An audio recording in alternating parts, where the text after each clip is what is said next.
Hello friends, my name is Kajal और आप सभी का स्वागत है मेरे चैनल पर। और आज के इस वीडियो में हम डिस्कस करने वाले हैं यूपी डीएलएड सेकंड सेमेस्टर वर्तमान भारतीय समाज और प्रारंभिक शिक्षा। जी हाँ फ्रेंड, जिसमें आज का हमारा टॉपिक रहेगा आधुनिक कालीन शिक्षा, जिसमें आज का हमारा टॉपिक रहेगा स्वतंत्रता के पूर्व ईसाई मिशनरी के प्रयास, 1813 का आज्ञा पत्र, 1833 का आज्ञा पत्र, ठीक है, आकलैंड का घोषणा पत्र, वुड का घोषणा पत्र, हंटर कमीशन, हटराग समिति, बेसिक शिक्षा, ठीक है, स्वतंत्रता के पश्चात विश्वविद्यालय आयोग, मुदालियर कमीशन, कोठारी कमीशन, नई शिक्षा नीति 1986, कार्य योजना 1992, वर्तमान योजनाओं का संक्षिप्त अवलोकन, मूल्यांकन एवं सुझाव। ठीक है, तो चलिए आज के इस वीडियो में हम जो टॉपिक डिस्कस करेंगे, क्योंकि इतना ज़्यादा टॉपिक डिस्कस करेंगे फिर वीडियो बहुत लंबी हो जाएगी। ठीक है, तो आज हम इस वीडियो में 1813 का आज्ञा पत्र, 1833 का आज्ञा पत्र और आकालैंड का घोषणा पत्र और वुड का घोषणा पत्र, ठीक है, इतना सारा हम टॉपिक आज के इस वीडियो में डिस्कस करेंगे। ठीक है, और जो शेष टॉपिक रह जाता है हम कल डिस्कस करेंगे। तो चलिए फ्रेंड्स शुरू करते हैं। तो सबसे पहले ये जो टॉपिक है बहुत ही इंपॉर्टेंट है, जैसे कि आप यहाँ देख सकते हो कि, ठीक है, यहाँ से इम्पोर्टेंट है।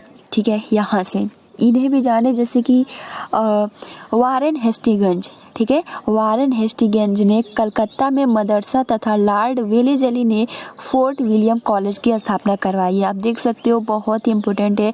जो वारेन हेस्टिंग्स है वो कलकत्ता में मदरसा तथा लॉर्ड वेलेजली ने फोर्ट विलियम कॉलेज की स्थापना की है, यानी वारेन हेस्टिंग्स ने कलकत्ता में मदरसा का किया, ठीक है, स्थापना, और लॉर्ड वेलेजली ने फोर्ट विलियम कॉलेज की स्थापना की है।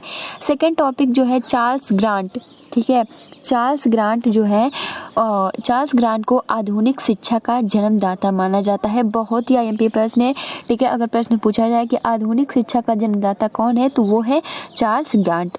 फिर नेक्स्ट है कि पहली बार विचारधारा के समर्थक लॉर्ड मैकाले तथा दूसरी लॉर्ड हेस्टिव जॉ, मिंटो, प्रिंसेप मुनरो और एल फिंस्टन थे जो पहली विचारधारा के समर्थक थे। तो चलिए अब जानते हैं 1813 का आज्ञा पत्र क्या है, जो कि बहुत ही इम्पोर्टेंट है। ठीक है, तो 1813 के आज्ञा पत्र ने भारत में शैक्षिक विकास का नवीन दिशा दी, जिसकी मुख्य बातें इस प्रकार थी। ठीक है, जो भारतीय साहित्य एवं विज्ञान की प्रभावित के लिए प्रतिवर्ष 1 लाख रुपए की धनराशि व्यय के लिए निर्धारित की। 1813 के आज्ञा पत्र के तहत दी गई धनराशि के व्यय को लेकर 2 विचारधाराएं सामने आई। एक जो विचारधारा थी वो पाश्चात्यवादी विचारधारा के अनुसार भारत ने यूरोपीय ज्ञान व सभ्यता का प्रचार अंग्रेजी माध्यम से किया। ठीक है, तो और दूसरी जो विचारधारा था वो भारतीय साहित्य को मातृभाषा क्षेत्रीय भाषाओं में पढ़ाया गया। तो देखिए ये 2 इम्पोर्टेंट लाइन है। ठीक है, जो 1813 का आज्ञा पत्र था उसके लिए 2 विचारधाराएं आई थी। पहला एक पाश्चात्यवादी जिसमें अंग्रेजी के माध्यम से, और दूसरा जो आया वो था प्रचायवादी। ठीक है, पहला पाश्चात्यवादी था और दूसरा प्रचायवादी था। इसमें आपका भारतीय साहित्य मातृभाषा और क्षेत्रीय भाषाओं को भाषाओं में पढ़ाया गया। अब देखिए विचारधाराओं से उपजा विवाद प्रचाय और पाश्चात्य विवाद कहलाया। ठीक, क्योंकि 2 ही पॉइंट है, एक जो है आपका प्रचाय है और दूसरा पाश्चात्य है।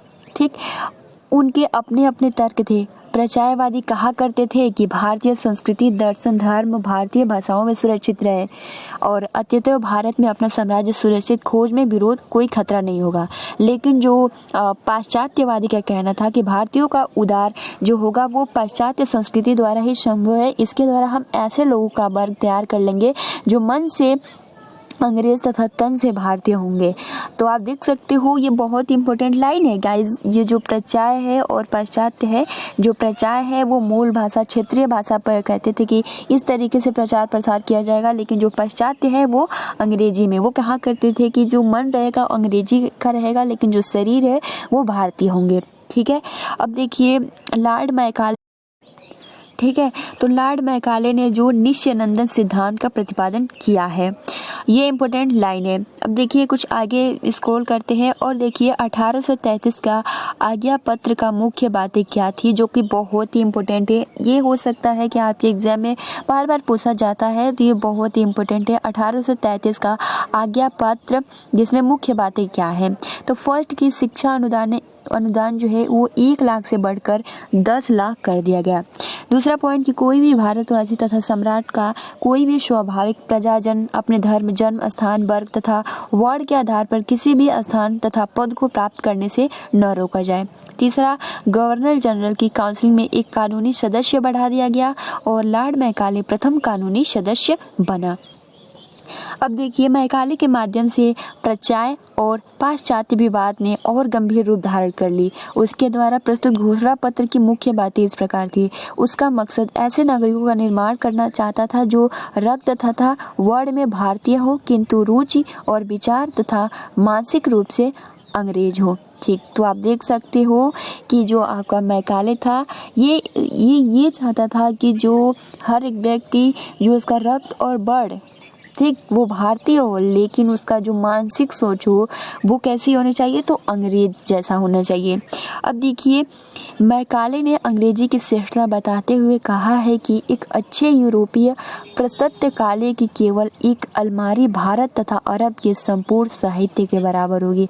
आप देख सकते हो, इसने भारत को मात्र अलमारी के समान लिया है और अरब के संपूर्ण साहित्य के बराबर होगी। ठीक है, अब देखिए उसके बाद का क्या कहा है कि उसके मत में साहित्य शब्द का अर्थ अंग्रेजी साहित्य से है, न कि संस्कृत, अरबी, फारसी साहित्य से, क्योंकि वो खुद एक अंग्रेज है और वो यही चाहता था कि भले ही भारतीय के रक्त और वर्ण हो लेकिन जो उनका मानसिक है, उनका तन मानसिक जो सोच है वो अंग्रेज की तरह होना चाहिए। और भारतीय विद्वान का मतलब ऐसे विद्वान से था जो लॉक के दर्शन एवं मिल्टन की कविता से परिचित हुए। देसी भाषाएं शिक्षा के माध्यम के रूप में उपयुक्त नहीं है। उसने लिखा कि भारत में प्रचलित देसी भाषाओं में साहित्यिक एवं वैज्ञानिक ज्ञान कोप का अभाव है, वे अविकसित एवं गंवारू है। केवल कानूनों की जानकारी के लिए संस्कृत, अरबी, फारसी के शिक्षालयों का धन व्यय करना मूर्खता है। फिर प्रगतिशील सुधारक एवं अंग्रेजी भाषा के समर्थक लॉर्ड विलियम वेंटिंग ने मैकाले घोषणा पत्र को स्वीकृति प्रदान की। उसके मत में शिक्षा इस प्रकार होनी चाहिए। फिर क्या हुआ, जो प्राच्य शिक्षालयों का उन्मूलन नहीं किया जाएगा और यूरोपीय साहित्य एवं विज्ञान का प्रचार करने के लिए शिक्षा संबंधी धनराशि व्यय की जाएगी। भविष्य में प्राच्य विद्या संबंधी पुस्तकों का मुद्रण का प्रकाशन नहीं होगा। आप देख सकते हो, जो हिंदी यानी अपना संस्कृति है, जो क्षेत्रीय भाषा है, इसमें बोला गया कि उससे संबंधित किसी भी पुस्तक या मुद्रण का प्रकाशन नहीं होगा। अब देखिए, यहाँ बोल रहा है कि प्रशिक्षु चर्चा करें, मैकाले की शिक्षा नीति ने भारतीय भाषाओं को किस हद तक प्रभावित किया। तो आप देख सकते हो, मतलब जो संस्कृति थी इसको एकदम नकार दिया गया था 1833 के। ठीक, अब देखिए आकालैंड का घोषणा पत्र 1839। ठीक है, तो इसमें क्या बोला गया, ये भी बहुत ही IMP है। तो उसने प्रचार और पाश्चात्य विवाद को समाप्त कर दिया। किसने, तो आकालैंड ने। अब प्रचारवादियों को शिक्षा पर व्यय हेतु धनराशि में वृद्धि कर दी। ठीक है, जो मतलब प्रचारवादी उसे जो अंग्रेजी शिक्षा, ठीक है, प्रचार प्रसार होगा तो जो उसकी धनराशि थी उसमें वृद्धि कर दिया गया और योग्य अध्यापकों को उचित वेतन दिया जाए। ठीक है, और संस्कृत व अरबी भाषा पर व्यय होने के बाद जो धनराशि बचे हैं वो अंग्रेजी पर खर्च किया जाए। तो आप भी देख सकते हो, जो आकालैंड का घोषणा पत्र था इसमें क्या हुआ, मेन पॉइंट यही है कि इसमें जो प्रचार यानी पाश्चात्य यानी संस्कृति और अंग्रेज में जो विवाद था इसको समाप्त कर दिया।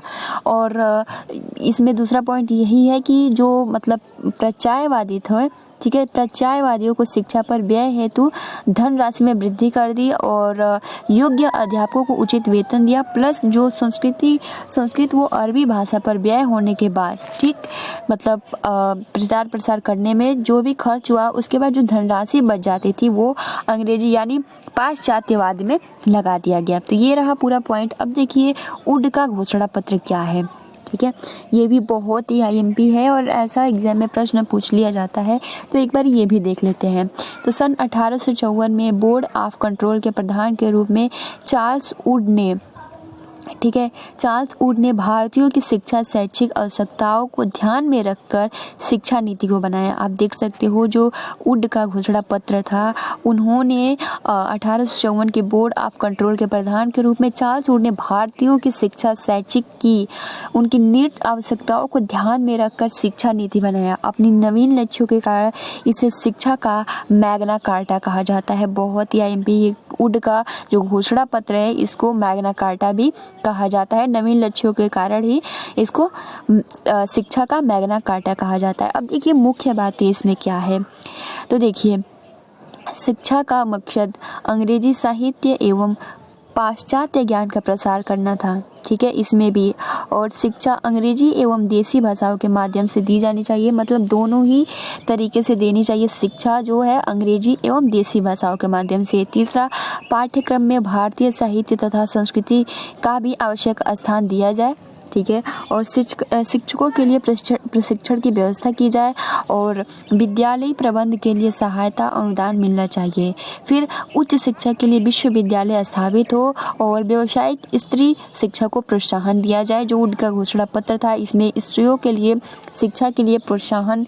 फिर जन शिक्षा विभाग की स्थापना की जाए। तो इसमें मेन पॉइंट यही है कि इसने अंग्रेजी प्लस संस्कृति का दोनों ध्यान रखकर ये घोषणा पत्र बनाया। ठीक है, वुड का घोषणा पत्र जिसमें अंग्रेजी को भी स्थान मिला प्लस देसी भाषाओं को भी स्थान मिला। ठीक है, तो ये भी बहुत इम्पोर्टेंट है।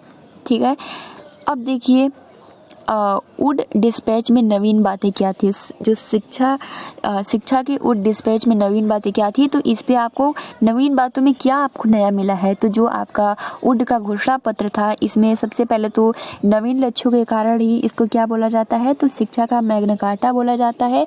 और जो आपका वुड का घोषणा पत्र था, शिक्षा का मकसद जो था इसका अंग्रेजी साहित्य और पाश्चात्य ज्ञान का प्रसार करना था। दूसरा यह कि इसने अंग्रेजी और देसी भाषाओं के माध्यम से दी जानी चाहिए। और तीसरा ये कि उसने भारतीय साहित्य और संस्कृति का भी आवश्यक स्थान दिया। तो ये कुछ नवीन इसमें मिला। और सबसे मेन पॉइंट है कि इसने स्त्री शिक्षा को प्रोत्साहन दिया।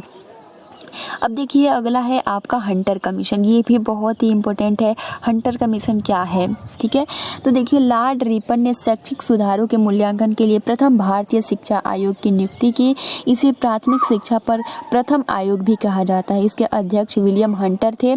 अब देखिए इसमें मेन पॉइंट क्या है, तो जो प्राथमिक शिक्षा हो वो व्यवहारिक हो, प्राथमिक शिक्षा देसी भाषा में हो। आप देख सकते हो जो हंटर कमीशन था इसमें बोला गया जो प्राथमिक शिक्षा है वो मतलब जिस देश के नागरिक हो उसी की तरह होनी चाहिए, यानी देसी भाषा में होना चाहिए। और शैक्षिक रूप से पिछड़े इलाकों में शिक्षा विभाग स्थापित हो। ठीक है, और हंटर का मत था कि देसी पाठशालाएं राष्ट्रीय शिक्षा प्रणाली में महत्वपूर्ण स्थान ग्रहण कर सकती है। धार्मिक शिक्षा को प्रोत्साहन न दिया जाए। जो आपका हंटर कमीशन था इसमें बोला गया जो धार्मिक शिक्षा है उसको प्रोत्साहन न दिया जाए। बालिकाओं के लिए सरल पाठ्यक्रम व निःशुल्क, यानी जो बालिकाएं उनके लिए मतलब सिंपल पाठ्यक्रम, साधारण पाठ्यक्रम हो और फ्री में उनकी शिक्षा की व्यवस्था की जाए। और अनुदान सहायता, ठीक है, अनुदान सहायता छात्र शिक्षक की संख्या व आवश्यकताओं के अनुपात में दिया जाए और देसी शिक्षा के पाठ्यक्रम में परिवर्तन न करके पूर्वतः चलने दिया जाए। तो गाइज आज के लिए इतना ही रहने देते हैं क्योंकि जो वीडियो है बहुत ही लंबी हो जाएगी और हम थोड़ा कम ही डिस्कस करेंगे, बट आपको अगर याद हो जाएगा तो बहुत ही अच्छा होगा। ठीक है, हम नेक्स्ट वीडियो में डिस्कस करेंगे गोखले विधेयक 1911, ठीक है, उसके बाद बेसिक शिक्षा क्या है। नेक्स्ट में हम डिस्कस करेंगे जैसे कि महात्मा गांधी के बारे में।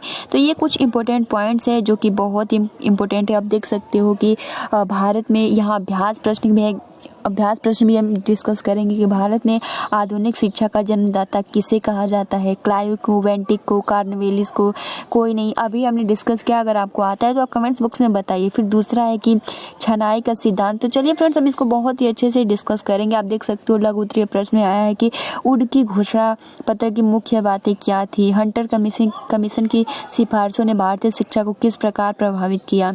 ठीक है गाइज, तो मिलते हैं अगले वीडियो में। आप अपना अच्छे से प्रिपरेशन करते रहिए। तब तक के लिए thanks for watching, take care and best of luck.